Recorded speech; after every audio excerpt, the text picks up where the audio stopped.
The book of Deuteronomy Chapter 16, Feast of the Passover. Observe the month of Abib by keeping the Passover of the Lord your God, since it was in the month of Abib that the Lord your God brought you out of Egypt by night.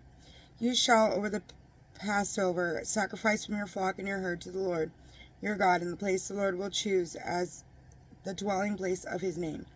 You shall not eat leavened bread with it. For 7 days you shall eat with it only unleavened bread, the bread of affliction, so that you may remember as long as you live the day you left the land of Egypt, for in hurried flight you left the land of Egypt.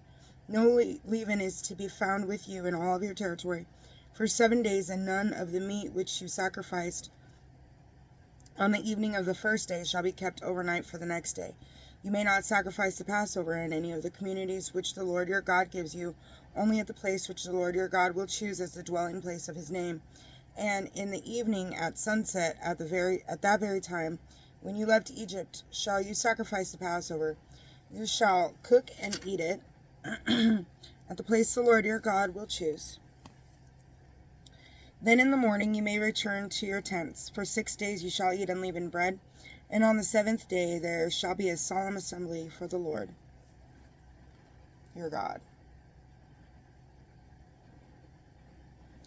And the measure of your own voluntary offering which you will give shall be a proportion to the blessing the Lord your God has given you. You shall rejoice in the presence of the Lord your God, together with your son and daughter, your male and female slave, and the Levite within your gates, as well as the resident alien, the orphan, and the widow among you, in the place which the Lord your God will choose as the dwelling place of his name.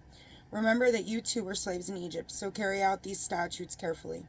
Feast of Booths. You shall celebrate the Feast of Booths for 7 days. When you have gathered in the produce from your threshing floor and the winepress, you shall rejoice at your feast together with your son and daughter, your male and female slave, and also the Levite, the resident alien, the orphan, and the widow within your gates. For 7 days you shall celebrate the feast for the Lord your God in the place which the Lord will choose. Since the Lord your God has blessed you in all of your crops and in all of your undertakings, you will be full of joy. 3 times a year then all of your males shall appear before the Lord your God in the place which he will choose, at the feast of unleavened bread, at the feast of weeks, and at the feast of booths.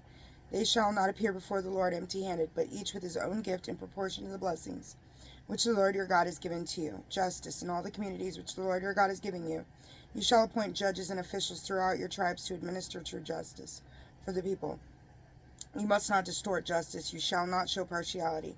You shall not take a bribe, for a bribe blinds the eyes even of the wise and twists the words even of the just.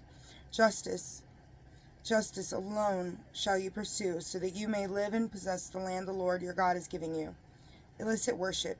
You shall not plant on Asherah of any kind of wood next to the altar of the Lord your God, which you will build, nor shall you erect a sacred pillar such as the Lord your God hates. The word of the Lord. Thanks be to God. God bless you.